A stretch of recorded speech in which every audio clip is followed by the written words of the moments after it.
Every second, 4 babies are born somewhere in the world. More than 130 million each year. For most parents, this is one of their moments of greatest happiness. But for some, it turns into a nightmare, which can haunt them for decades. It was a sort of rush of emotion that my first baby had been delivered, but it was the worst moment of my life because I knew she wasn't alive. 30 years ago, Isabel Martin, who lives in Wales, was admitted to hospital after noticing reduced movement in her almost full-term baby. Despite close monitoring, her baby died before she could be born. Through a 16-hour labour, which she knew would end in a stillbirth, Isabel listened to the live babies next door. The nurse said to me, "You're not as important as the lady in the room next door because her baby's alive and we need to get that baby out. Your baby isn't, so you can carry on pushing on your own." In fact, my husband had to go and fetch the oxygen because they were all busy with the lady next door. Isabel cried for months.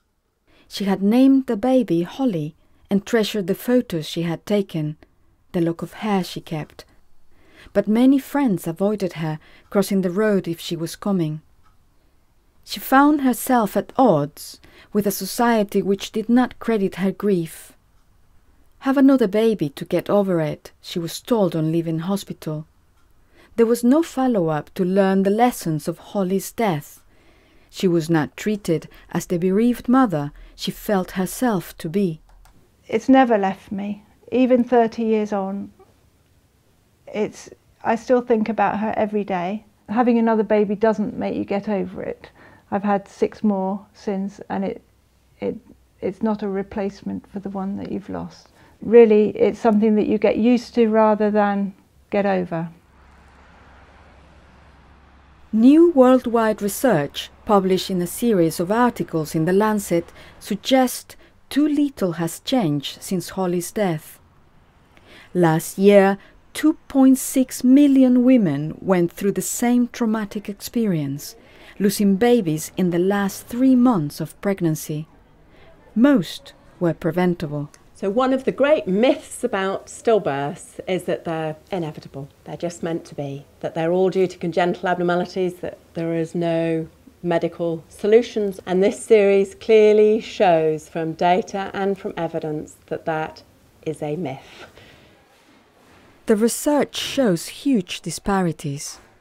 A woman in parts of sub-Saharan Africa or Pakistan has a 30 times greater risk of having a stillbirth than a woman in Iceland or Finland. 98% of all stillbirths occur in low and middle-income countries. For babies in Africa, labour is the most dangerous time, accounting for half of all deaths, almost all preventable. Most shockingly, there are 1.3 million where the woman goes into labour with a live baby who's kicking, and that baby dies during the time she's in labour. This is something that's extremely rare in high-income countries, but in the highest risk countries it's 250 times more common.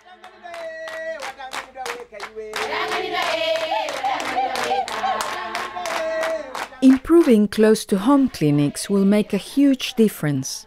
Infections like malaria and syphilis are the next most common cause of stillbirths. They can be treated or prevented at antenatal sessions, like this one in Malawi.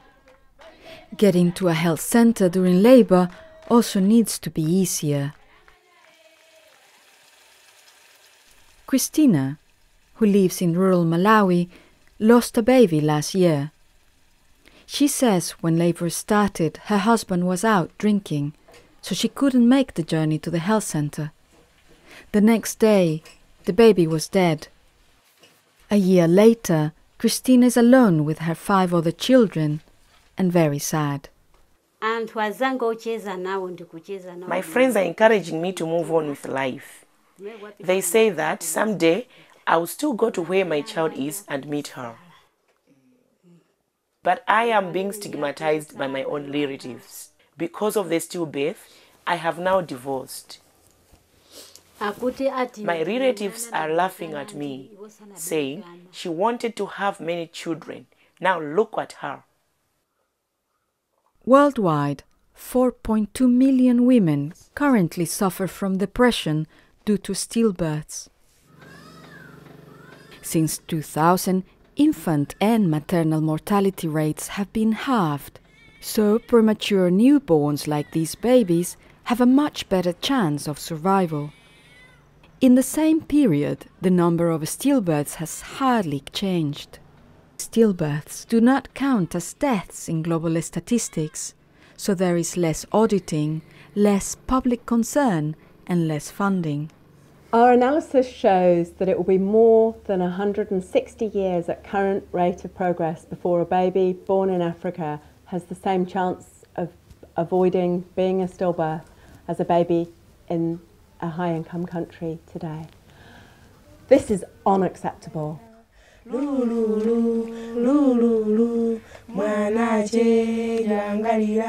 The success of some countries shows things can change.